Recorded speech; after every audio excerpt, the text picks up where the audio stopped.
When we moved to Schenectady from Schoharie, we rented a house awful cheap because it was spooked, and nobody would live in it.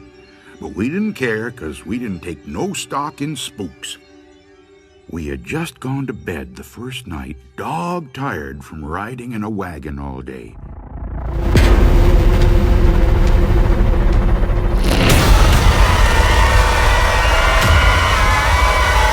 While they stare at their face in the mirror, they repeat the ghost's name, usually 47 times or 100 times. If any ghost will do, they say, any ghost, in place of a name. If they do manage to raise one, its face will slowly replace their face in the mirror. Some say a ghost is likely to be angry at being disturbed. If it gets angry enough, they say, it will try to shatter the mirror and come right into the room. But a player can always turn on the lights and send the ghost back to where it came from. And when that happens, the game is over.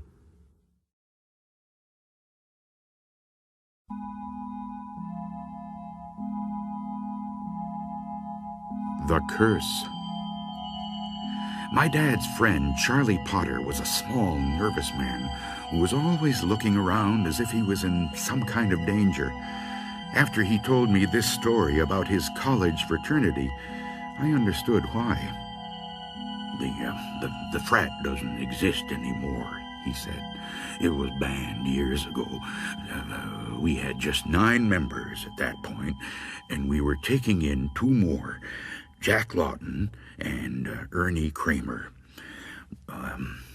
One night in January, just about this time of year, the 9 of us took them out into the country for their initiation.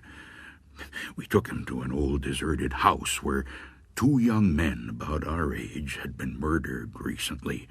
Their murderer was still at large. We gave Jack a lighted candle and told him to go up to the 3rd floor. Stay there for an hour, we told him. Then come back down. Don't speak. Don't make any noise. If your candle goes out, carry on in the dark. From where we were standing, we could see the light from Jack's candle moving up the stairs to the 2nd floor and then to the 3rd. But when he got to the 3rd floor, his candle went out. We guessed that he had come to a drafty corner and the wind blew it out. But when the hour went by and he didn't come down, we weren't so sure. We waited another 15 minutes and got more and more nervous. So we sent Ernie Kramer up after him. When Ernie got to the 3rd floor, his candle also went out. We waited 10 minutes, 20 minutes, but there was no sign of either of them. Come on down, we called, but they didn't answer. Finally, we decided to go and get them. Armed with flashlights, we started up the stairs. It was as quiet and dark as a grave in that house. When we got to the 2nd floor, we called out again, but there was no answer. When we got to the 3rd floor, we walked into a great big open space like an attic. Jack and Ernie weren't there, but we saw footprints in the dust. These led to a room on the other side of the attic.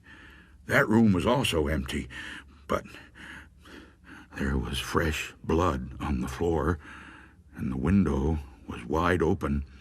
It was about 25 feet to the ground, but there was no ladder or rope in sight that they could have used to get down.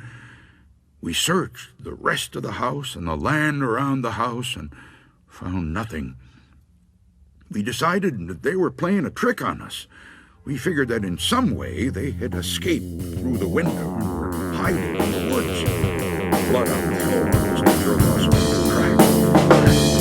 We guessed that they'd show up the next day on stories and labs. The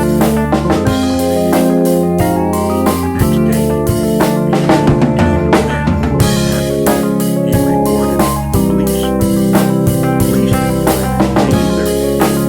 After several days, to this day, No one knows what happened to Jack Lawton and Bernie Kramer. There isn't much more to tell, he said. We weren't arrested, but the college disbanded the fraternity and suspended the 9 of us from school for a year. The strangest part came after we graduated. Someone must have placed a curse on us. Every year since then, around the time of that...